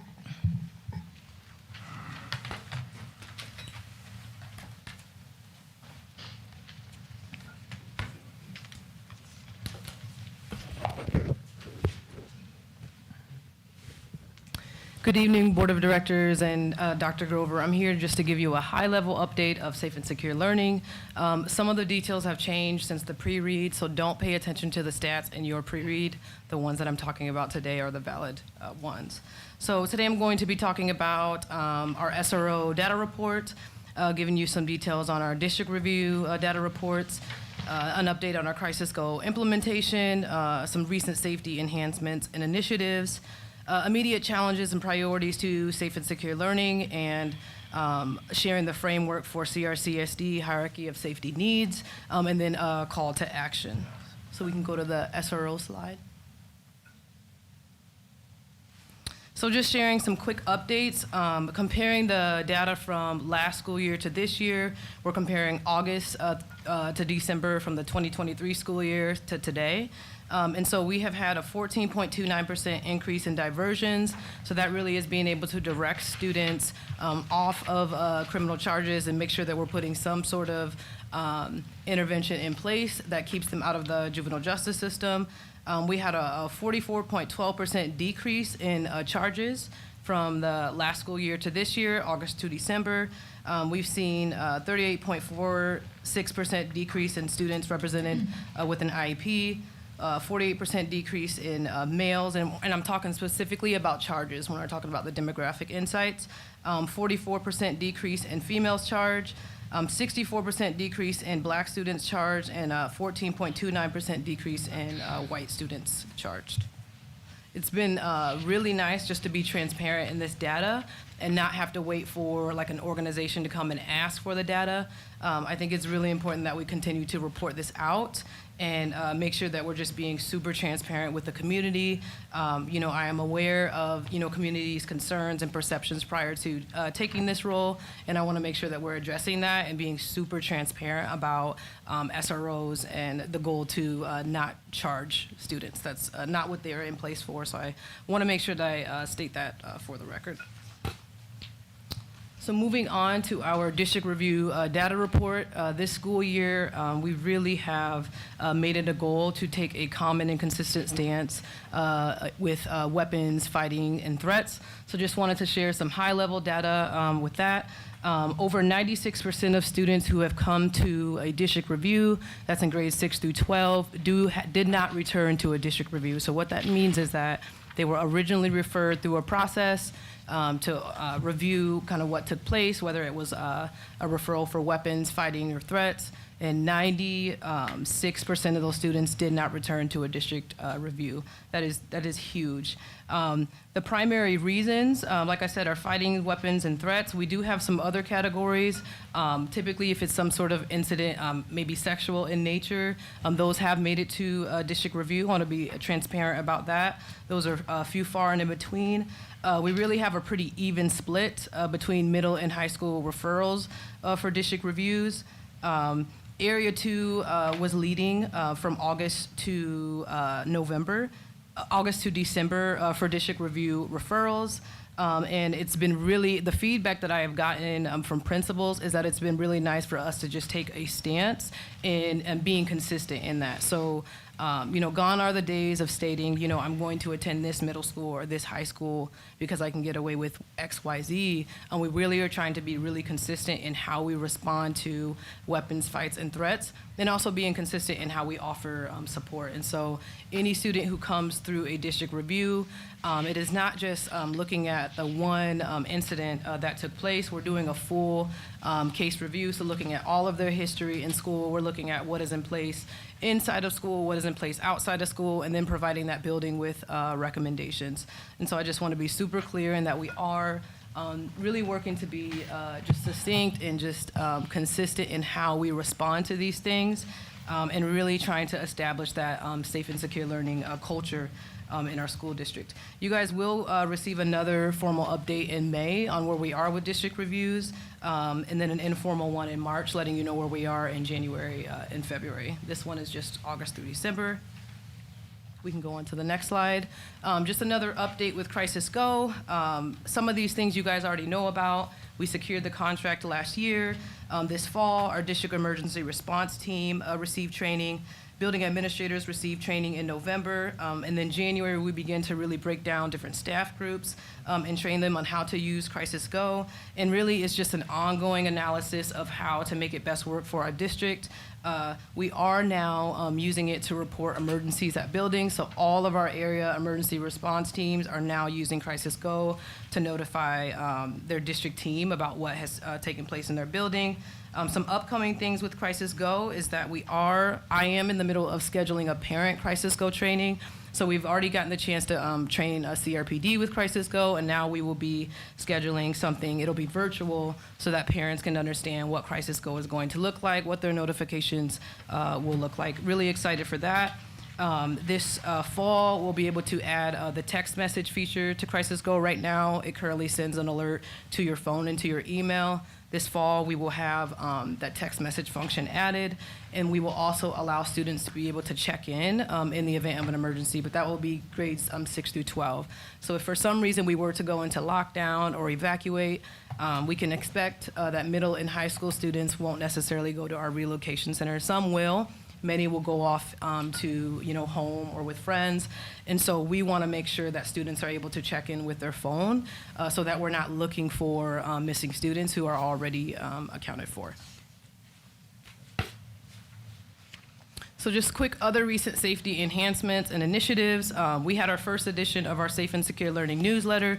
That went out to all district families in December, kind of right before our holiday break. I've received lots of great feedback from emails, and really it's been all parents just thanking us for just being transparent and them understanding what safe and secure learning is. We use that title so much when we're talking about priorities for the school district. We use it a lot. I don't know that everyone knows what that means, and so it's just really important that we continue to encourage, parent involvement and parents receiving safe and secure learning updates. Based upon the feedback from parents, they would like a quarterly newsletter, so I plan to follow through with that and just make sure that they're updated with behavior stats and what's happening in the world of safe and secure learning. Parent engagement sessions have been scheduled. We're working with communications to get that publicized, but I'll just name the dates now. So February 3rd, March 24th, April 17th, and May 12th. Myself, Riles Parker, and Chris Gibson will kind of be sharing the load and communicating with parents about safe and secure learning. The March 24th title will be State of Safe and Secure Learning Environments. April 17th will be Shifting Safety Culture in CRCSD, and then our May 12th will be a special focus, really focusing on parents of incoming sixth graders so that they're understanding what safe and secure learning looks like at the middle school level, because some of our biggest concerns, and that is not to downplay behaviors at the elementary level, because that's important, but when we're talking about like overall safety concerns, especially with weapons and threats, it really is at the middle and in high school level, and so it'll just be important to engage our incoming sixth grade parents prior to middle school so that they kind of understand what to expect and how we will respond with weapons, fighting, and threats. We're piloting a new cell phone policy at Polk Alternative. There are several buildings who have kind of had their own informal policy that they're piloting, but the difference with a Polk is that we are using cell phone lock boxes, and so when students arrive, they are to check in their phone. We did that because many fights are started with phones. Students are using their phones to meet up and plan, and so they have just started a new policy where when you enter the building, your cell phone goes in the lockbox, and you have the option to call a parent in the office if you need to. And then our Stand Up for Peace middle school groups are going pretty well at McKinley, Franklin, and Roosevelt. Stand Up for Peace is our collaboration with Foundation 2 and Lynn County Public Health. The whole goal is violence prevention with those groups, and so those you will hear more from those students in April during National Youth Violence Prevention Week. Okay, so just quick immediate challenges and priorities, and really we can name all of these as priorities. So strengthening student and staff training, so important, making sure that we have a clear message for everything. We know that bullying is an issue, so what is our clear message at every building that's developmentally appropriate at those levels, right? And so making sure that we are being consistent in that. When we're talking about strengthening student and staff safety training, also talking about cell phones and making sure that students understand when we're talking about safety, how we should be using our cell phones and how we should not, and addressing that the same across the district. Also bringing up topics is threats and student conduct, emergency protocol, and social media. Those are safety topics that we have to have a clear and direct and consistent message with. And we talk a lot about training staff and making sure staff have PD. Our students are old enough to also have that same training. I learned that just this fall when going through to every single middle and high school and training our students on safety and emergency protocols. I was amazed at their questions, and they deserve to know everything that's in place in all of our protocols, just as our staff and families need to know. Establishing safe and secure learning is about establishing a culture. It is not about just about putting policies in place. We want it so that when people think about safe and secure learning, they know what that means.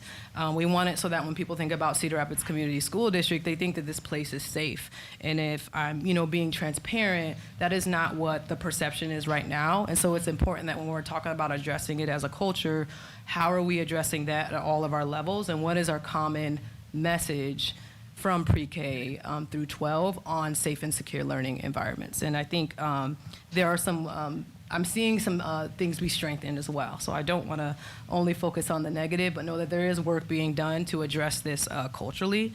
It is going to take time. Continuous improvement of communication and emergency response protocols.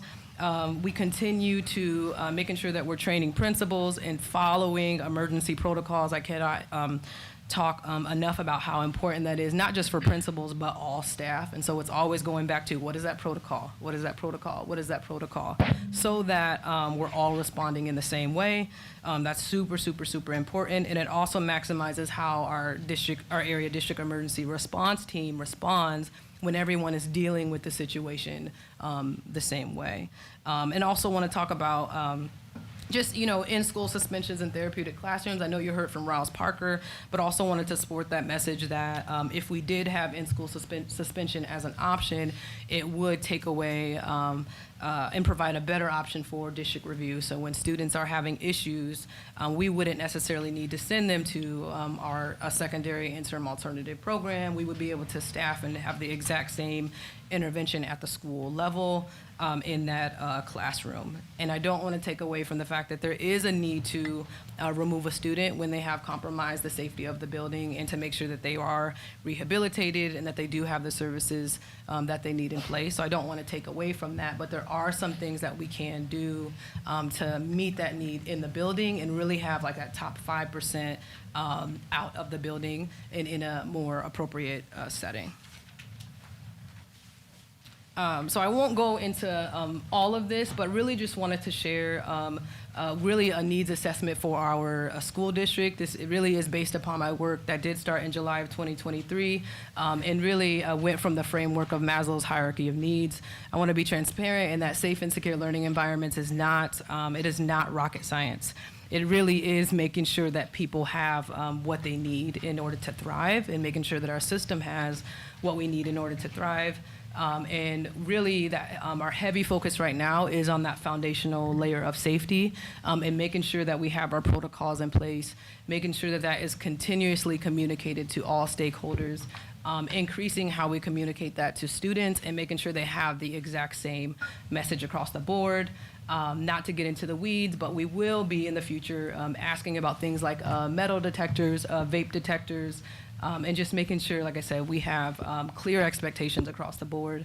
Really, one of our goals is to, as far as safe and secure learning environments, is to increase our trust and communication, especially with families, because we want people to feel like their kids are safe in our buildings. And so one of those efforts would be through our parent engagement sessions, which we'll have February, March, April, and May, and making sure that parents understand really where we are as it relates to safe and secure learning, and being transparent. I did not have one angry parent contact me as a result of our safe and secure learning newsletter. They were not upset about our data. They were super happy about the transparency. So just wanted to share that. And then the next slide. Just our call to action is that we're supporting policy enhancements that increase safety and security in our district. Really, you can look back at our hierarchy of safety needs, talk clear expectations, our cell phone policy, metal detectors, supporting increased allocation of resources for safe and secure learning initiatives. This is our primary need. So if we're wanting to be a destination district, we need for people to think CRCSD, my kids are safe here. And when we're talking about all of the awesome academic programs that we have in place, kids need to be stable in order to take advantage of academic opportunities. And so just super, super important that we're thinking about safe and secure learning in all those conversations. And then next call to action is really to adopt our CRCSD, hierarchy of safety needs, that I presented earlier, as our safe and secure learning framework to continuously aim for, because it really is catered to what our school district needs as far as safe and secure learning. Thank you. Thank you, Janessa. Yep. Keeping our students and staff safe and secure obviously has many, many, many facets, and I applaud you. And Riles was here last time to talk to us also, and what your team is doing. It's a big project. I appreciate that you're getting processes in place, you're collecting data so that we know if those things are working or not. So kudos to you. Thank you. Questions, comments? I don't have a question, but thank you for the work that you're doing, because this is a lot you've presented to us, and to see the changes that are happening, because we want our schools to be safe. So I thank you for the work that is happening and keeping the board informed, as well as our community, that the work is being done and safety is of importance to all and to our students in our school. So thank you for that. I also have a comment and then a question. So thank you so much. You're such a strong presenter. That was really good. Thank you for that. And I also want to thank you for thinking about things in a systematic method, so that when you're talking about district reviews and consistent protocols, so that when we are looking at data that's happening within our system, maybe it's between buildings, that we actually are comparing like to like. And then my question was, I think it's great that diversions are up from last year and that charges are down. My question there is, are we using the same items that would elevate to like an office referral or a diversion or a charge being filed as we were last year? Yes. Okay. Yes. So we are comparing along a continuum of the same data. Okay. Yes. And when a charge is filed, there's a multitude of things. So it might be the victim and their parents saying they want this to happen. It could be a decision of, that building administrator and impact to building. So there's so many different reasons, but all is the same in how they make that decision. I think that's great. That's really going to help us achieve some long-term goals, having some consistency and some systematic thinking throughout our district. So thank you very much. Yep, that's the goal. Thank you. I want to say thank you. That was a whole lot. That was much. But what it does, it gives testament to the deep work that you guys are doing, really digging in and strategically coming up with solutions, which is very important. Our district, we love to be able to provide great service. And, I love what you're including the parents in the training and our students as well. So thank you for all of that. I think you probably had a few more in there that you wanted to share, didn't you? I can tell, but it's cool. It's all good. We'll get there. No, you're fine. You're fine. Thank you. Director Tominski? Can you just remind us, when is the training and when is the student training? You mentioned that it was virtual. So my other question, just to make sure that the community knows when those dates are coming. Yes. And then also, will it be recorded? So if you're not able to attend virtually, will you still have an opportunity to get that training? Yep, so great question. So February 3rd is going to be, or February 5th is going to be here at the ELSC. Riles Parker, our Executive Director of Behavior Supports, is going to be primarily leading that. He's going to be teaching really families about our DOJ agreement, why we're in that, and talking about some behavior data. And I'll be there just to introduce myself to parents. And then that will be in person, but also recorded. Our Monday, March 24th one is going to be in person, but also recorded. Our Thursday, April 17th one is going to be in person, also recorded, both here at the ELSC. And then our Monday, May 12th is going to be virtual, and it's going to be just for parents of incoming sixth graders. And this information is on our website? It is going to be, yep, Okay. yep. So Very you guys good. are really getting a preview. Awesome. Thank Yep. you so much. I think Other I'll- questions? If I can just add one more thing too. So you mentioned cell phones, right? So that is something that we heard at the state. I mean, there's a hot topic is cell phones. So I think we actually heard from a legislator that don't go ahead and make your own policies right now. Wait until you see what the state's doing. So I do think that the governor's got something coming out about that. So just be aware. But I know that's a topic that we're discussing on our policy committee as well. Good. Huge disruption to education for sure. Director Byers? Yeah, I was quickly jotting a lot of stats here, so if they are incorrect, please correct them as I go. I did, just reiterating, thank you for everything, keeping our students safe. I saw that 96% of students haven't had repeat incidents, which is huge. Yes. Then Not return to district review, yes. Amazing. I mean, Yeah. that really shows that we are focused on that stability of our students, and instituting those restorative practices truly is effective in setting our students up for success. There were a couple stats that I was curious. The reduction of Black students charged 64%, and reduction of students with an IEP 38.4%. Do we know directly what that might be attributed to, or what would you attribute those reductions to? So I can't speak like matter of fact on the IEP students. I will say in general, the numbers are a lot lower. I think one intervention that's been different is meeting with CRPD twice a week. And if we get information where we can be more preventative, that's been super helpful to prevent things from happening on campus. With our partnership with Foundation 2, their GVI program, if we find out that there might be something going on between students, we are typically calling parents and asking where their students are. So those things make a big difference. It sounds simple, but it's huge when we get word from Foundation 2 that this might be going on, and we're able to intervene prior to it happening on school grounds. Because really, when we're talking about these charges, it's things happening on school grounds and at school events. I had a couple other notes here.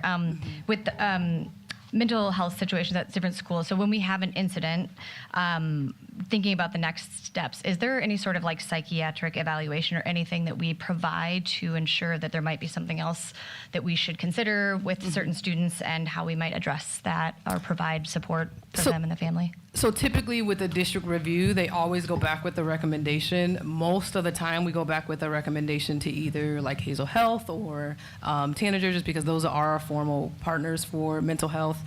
Tanager Place does have the, that mental health evaluation. And so if that is a need, and if we will recommend that, we cannot force a family to go and get that, but we will recommend that as part of their like return plan. And who pays for that? If we were to say they need to have this, then the district would have to pay. If we would recommend it, that is the parent's choice. Okay. But we cannot force that. Okay, thank you for that information. One last thought here. I was noting about the, there's a lot of policy around this cell phones in schools. And I think you alluded to it, but more information around social media and ethics with phone use and, the why, I guess, behind it. Are we rolling out curriculum to not just ban phones, but provide context for our students so that they have that understanding when they leave our buildings and can function properly in society? And so, yes, that's absolutely part of the goal. In the presentation, when I talked about just how that student and staff safety training is important, like that would be a part of that. We need students to understand the importance of why cell phones would be, banned, and having those conversations ahead of time. And this, like I said, the same message across the board is important. You'll be surprised that, at Polk, they only had one student who was upset by that ban, just because it was explained to all the parents. The parents knew ahead of time. Students had an assembly where they were talking about the impacts of cell phones in that building. And the one student that was upset just went home and gave the cell phone to his parents and came back to school. So, like, I think when you put the clear boundaries in place and you explain the why, most students actually respond very well to that. That's great to hear. Yep. Thank you. Thank you. I do want to add one comment, President Garlock, and thank you so much to the board for allowing space. This was a huge topic for us, and it is our number one priority in terms of safe and secure learning environments for our students. I do want to thank the board that in 2023 you made the decision for us to create the position that Janessa's in. So I just want to bring that full circle to the difference that is made in our organization.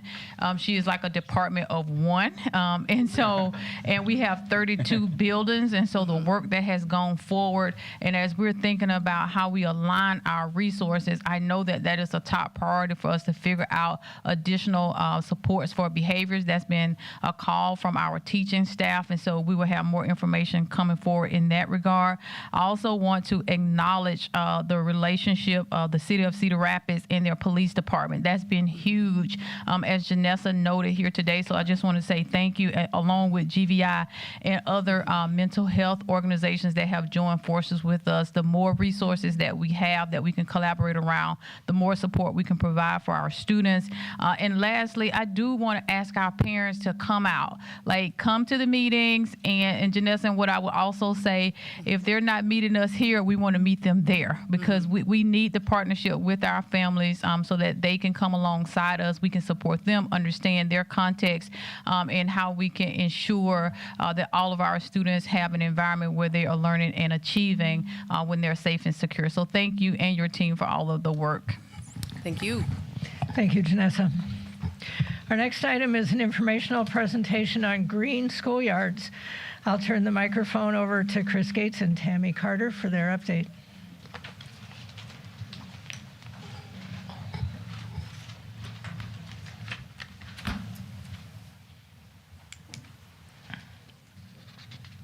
Good evening, and thank you for giving us the opportunity to share about green schoolyards this evening. I'm Chris Gates, and I'm the Buildings and Grounds Manager for the district. In August, the City of Cedar Rapids and the Indian Creek Nature Center approached us with a unique opportunity to be part of a planning team focused on natural, play, and educational outdoor areas for our community. The Green Schoolyard Initiative is something we feel is important for our students, staff, and community, and aligns well with the district's sustainability plan. Tammy Carter is our energy project supervisor, and she has been passionate about sustainability in every aspect, from operating our buildings efficiently in order to reduce resources, to leading the efforts in developing our sustainability plan. I'm going to turn things over to Tammy to share more about the partnership and the Green Schoolyard Initiative.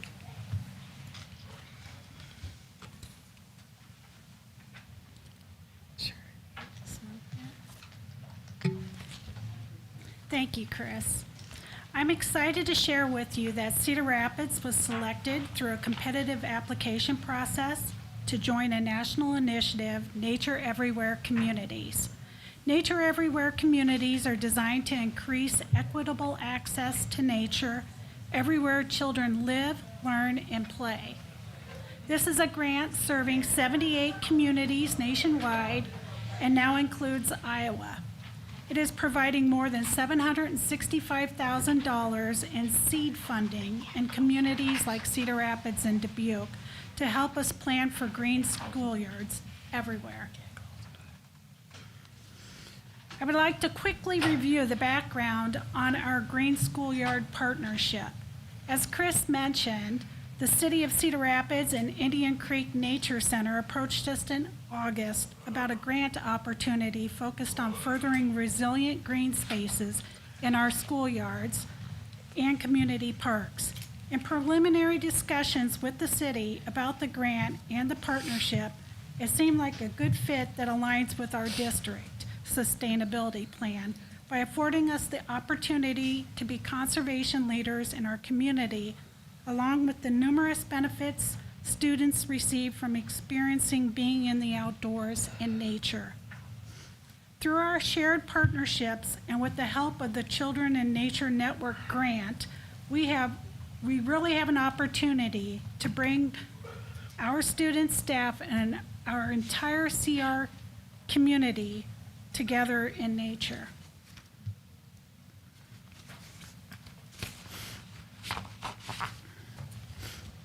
I would like to share where we are in our schoolyard initiative process. The first steps were Sarah Maples with the sustainability, who is a sustainability program manager for the City of Cedar Rapids, applied to become a Nature Everywhere community. We were selected to be a Nature Everywhere community, which means our team will receive a year of strategic planning, technical support, and startup funding to develop and implement community-driven plans to support greening of schoolyards and resiliency efforts. We are actively in step 3, which will include assessment of our playgrounds, parks, along with engagement opportunities to receive feedback from school communities and neighborhoods. As part of the planning, our team jointly came up with a mission statement. Our vision is to cultivate resilient green spaces in our schoolyards and neighborhoods that fosters community connections, inspiring all children to engage with nature. I think everyone probably has an idea what a green schoolyard is: trees, gardens, grass, flowers, and etc. But it can be so much more. It can be a place for students to learn and grow, a place for students to unwind and immerse themselves in nature, a place to learn about conservation methods in their own schoolyard. And finally, it can be a place for neighborhoods to come together. I think it's important to note that Regular access to high-quality green space improves mental and physical health. A change in the learning environment from the indoors to the outdoors can provide a sense of calm and focus. Changing the learning environment by holding a class outdoors or simply looking out the window at a green space provides an outlet for reflection and learning. School gardens help develop self-awareness and self-management. Gardens can help students to feel proud, responsible, and confident. Finally, enrollment and attendance can increase when the space is fun and engaging and somewhere students want to be. Green schoolyards improve our environment through stormwater management while also providing natural habitat through plantings. In addition, developed trees in our schoolyards not only provide shade and relief from the heat, but can also help reduce building cooling costs. Green schoolyards can provide a space for community, a place for neighborhoods to utilize after school hours where families can come together and have a sense of belonging.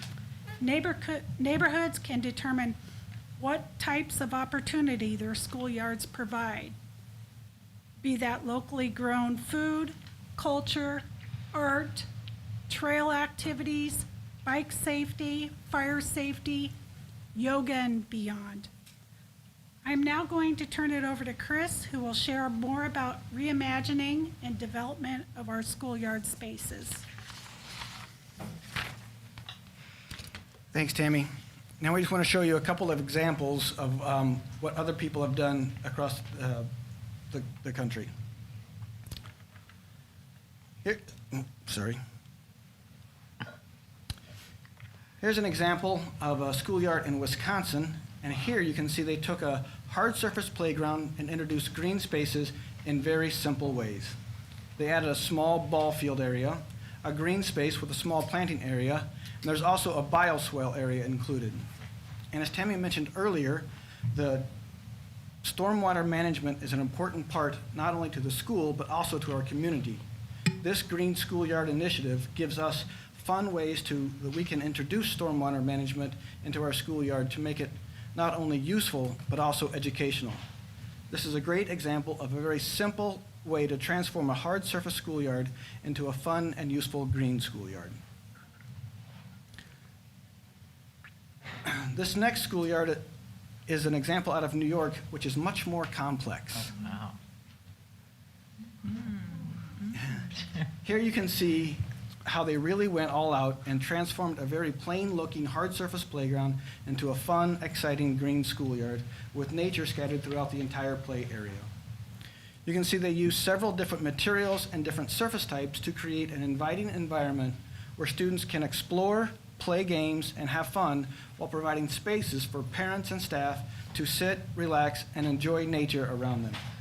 This is a great example of how we can completely transform our playgrounds. This Children and Nature Network grant is providing us assistance and seed funding to establish a plan for the entire district and the city of Cedar Rapids to help us create these types of green schoolyards for our community. The new Van Buren Elementary School project provides us with a unique opportunity to partner with the city of Cedar Rapids and possibly make it our first green schoolyard. Because Van Buren is adjacent to Hughes Park, it really gives us that opportunity to partner with the city and create a park that serves not only the school, but also the community as a whole.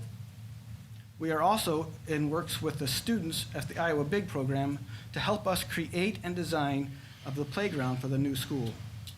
We are very excited for this partnership opportunity and look forward to seeing what it can bring to our team. And with that, I'll open it up to questions. I think you know what I'm going to say. Thank you. And it's past due.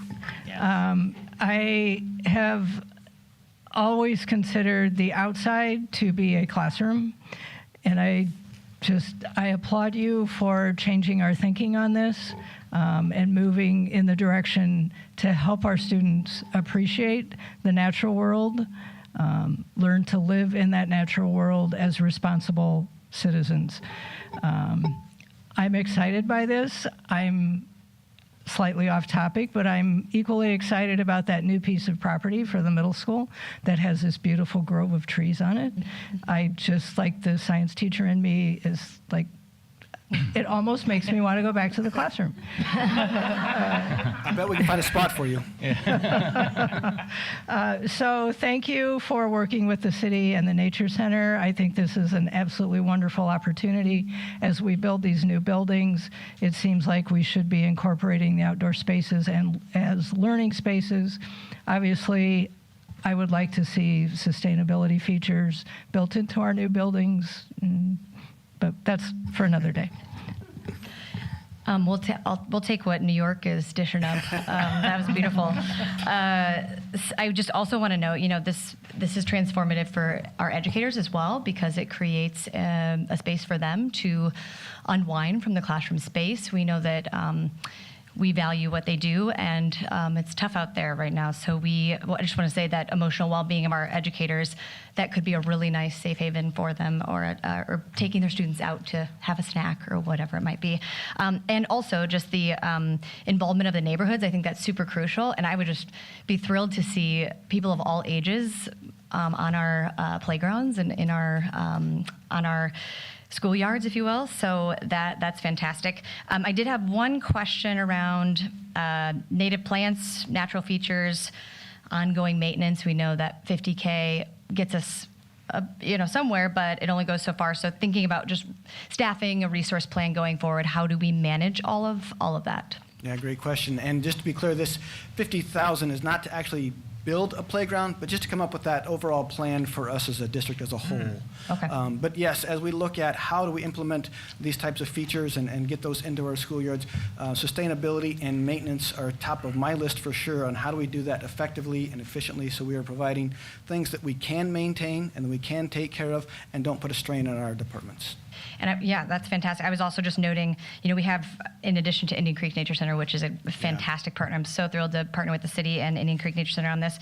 When it comes to planting trees, we have Trees Forever. We have these pollinator gardens through the, I think it's the Monarch Research Project. And I had noted Feed Iowa First and Matthew 25. We just have incredible nonprofits doing great work when it comes to sustainability and finding ways that we can partner with them to potentially maintain or diversify these options across our schools. So thank you.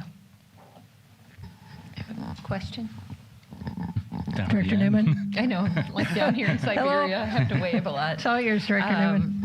This is really exciting stuff. As I think about some of our other schools, I think about Johnson in particular. My kids went to Johnson, and I remember seeing aerial photos of other schools and thinking, wait, they have grass? I mean, it's kind of the concrete playground there.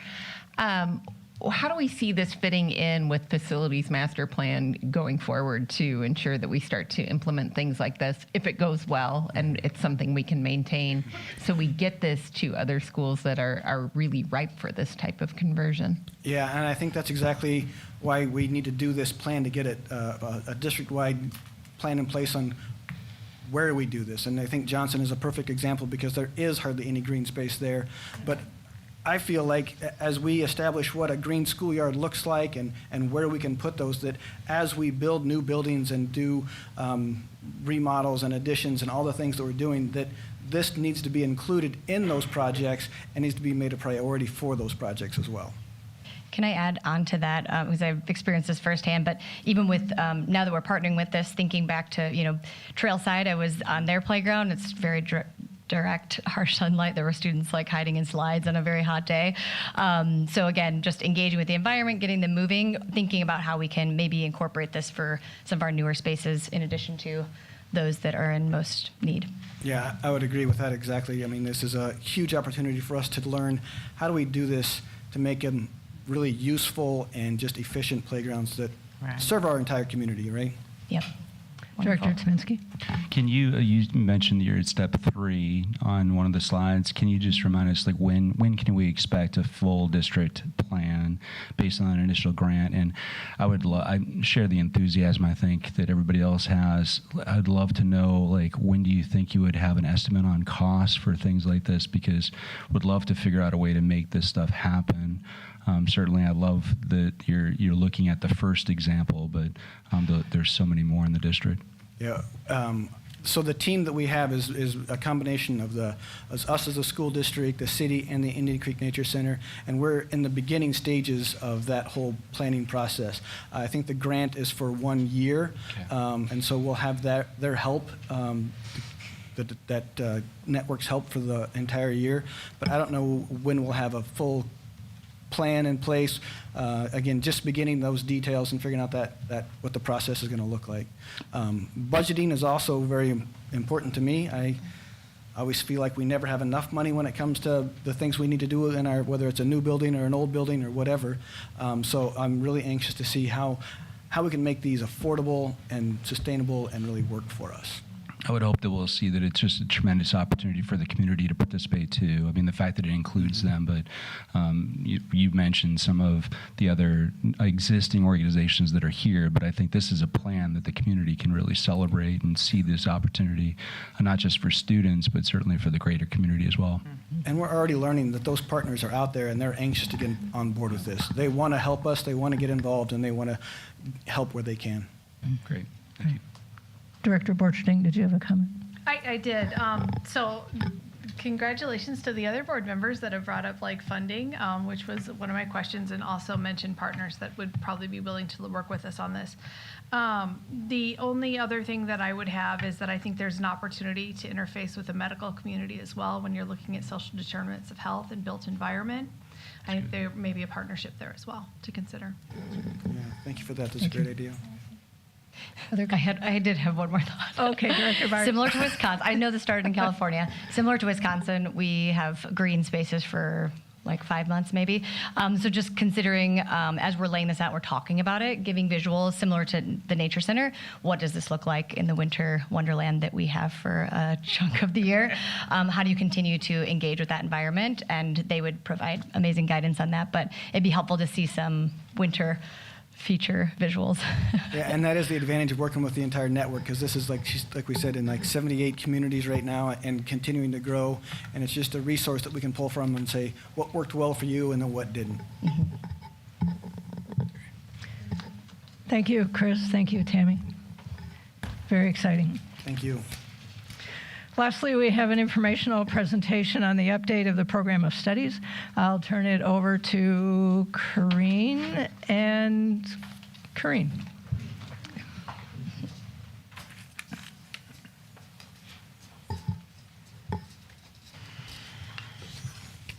Good evening. This evening, I'd like to talk a little bit about the program of studies edits and upgrades that we made this year. The updated program of studies book reflects extensive review and collaboration to enhance alignment and support for students across all high schools. The review process of this book reflects our ongoing commitment to provide clear, consistent, and forward-thinking academic experiences for all students. I wanted to mention the members that participated in the review of the program of studies. Representatives of all 5 high schools, district administrators, Office of Academic Staff to include curriculum folks in all divisions, special education, high school principals and assistant principals, school counselors, curriculum leads, and our AEA curriculum consultants. We had 23 members represented on the committee. We convened since September of 2024, dedicating time to ensure a thorough and collaborative review process. The last 2 months, we've met almost every week to complete it in time. The review process aimed to update course offerings and sequencing, enhance alignment of courses across all high schools to ensure consistency and accessibility for all students. increase opportunities and align with state curriculum requirements. Our goal was always grade level or above. The review process was for schools to bring initial proposals. Each member of the committee had a booklet that we updated each time, and each time they came with lots of proposals and lots of changes. We had building level feedback. High school principals would bring those recommendations back to their buildings with department heads and other administrators and counselors in their buildings for feedback. Finally, staff input, administrators and counselors gathered feedback and suggestions from teachers and staff.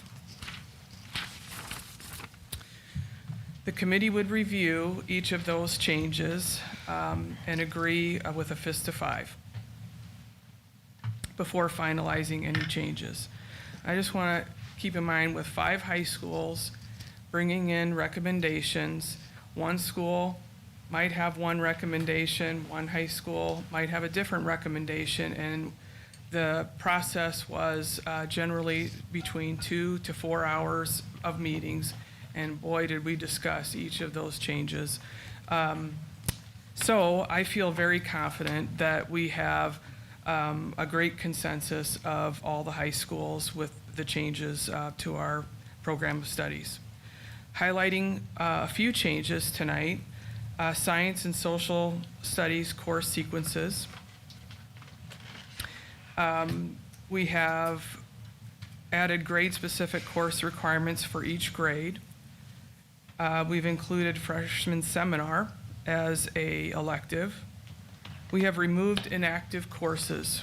My guess is that it's been a few years since this book has been updated, so we had materials that were needed to be removed. We had many corrections, reviewed the course descriptions, changed those descriptions, aligned the descriptions between high schools, the course requirements, and what schools it is offered at. Now, as you look at this book, and you will receive that tomorrow, some high schools do offer courses that others don't. That's okay, right? Like, so those elective courses, sometimes you have a teacher or several teachers that are passionate about a project or a course. Maybe they have certifications, and so you will see some at Kennedy, some at Jefferson, and some at Wash, and that is okay, because that reflects the culture of the building and the teachers. But for the vast majority of courses and experiences, we have aligned those for our students. The piece that I'm most excited about is that we have added Kirkwood Career Academies and IJED program courses to the program of study. Right now, we probably, I'm going to say we definitely don't have enough kids accessing our Kirkwood courses. Could be just that it wasn't in the book. So now we've added a lot of those materials into the book and the description of Kirkwood and those courses, and my hope is that with some of the work that we've done with each of the high schools counseling teams, those numbers will go up because they're represented in our materials. In the next few years, you will see this reviewed every year. This is a yearly process. Our staff needs input into these courses. You will see development of relevant and exciting electives. That is what we are committed to do, that excite both our kids and staff. And we are looking to have a more robust offering of courses over the next several years, although we do have a lot of courses that are wonderful for kids. And as things change and as things evolve, that coursework does need to change and to reflect the needs of the kids in the buildings. So we brought this to the board this evening because we are ready to start registration. We're probably a few weeks behind, but we would like to begin that as soon as this month. So thank you. Thank you, Corinne. I'm happy to see the update to the program of studies. Just having all the information in one place. I know that has been something parents have talked about in our community meetings, that that it would be helpful to have the Kirkwood information, our own information, all in one place so they know where to go. So I appreciate your work on that. Director Borcherding? I just want to thank you for delivering on something that I've been asking for years, which is vertical articulation. So thank you so much. So there's that consistency when we're moving between schools, between middle schools to high schools, so that especially now when we're going to have some options within our magnet schools and our different academies and pathways that are focusing on different areas, that core, that they're coming out of whatever middle school and going into whatever high school is the same, so that vertical articulation is aligned so we can keep achieving at high levels. So labor of love. Thank you for that. Thank you. One of my questions was just answered. I was curious about historically what this has looked like, so thank you for painting that picture. And that consolidation effort is a heavy lift, so thank you for being a part of that and listening. I think the one thing I wanted to note is just who participated in the review process. It looks like there's a wide range of people. I know that we have our in-house experts, our educators, right? They're the ones that are teaching the material, so just when we're trying to get the most informed and guided feedback, if there are ways to directly engage them in those conversations, it sounds like they're being brought into the conversation before these decisions are made or final, but would definitely feel confident having some people who have been entrenched in this curriculum for many years to be a part of the conversation. Thank you. Thank you, Corinne. Thank you. We've been told that the closed session to deal with an open enrollment application has been withdrawn. So we do need to amend the agenda. So do I have a motion to amend the agenda by deleting the need for the closed session? So moved. Do we have a second? Second. This is a roll call vote. Director Borcherding? Aye. Director Byers? Aye. Director Humbles? Aye. Director Newman? Aye. Director Tominski? Aye. Vice President Roundtree? Aye. President Garlock? Aye. Before we adjourn our meeting, the last item on our agenda is an informational item which states that the board will be holding an exempt session for the purpose of discussing strategy sessions for union and non-union employee groups. Do we have a motion to adjourn the meeting? So moved. Do we have a second? Second. All those in favor say aye. Aye. Opposed, same sign. No further business. We are adjourned at 7:35. We will gather in the conference room.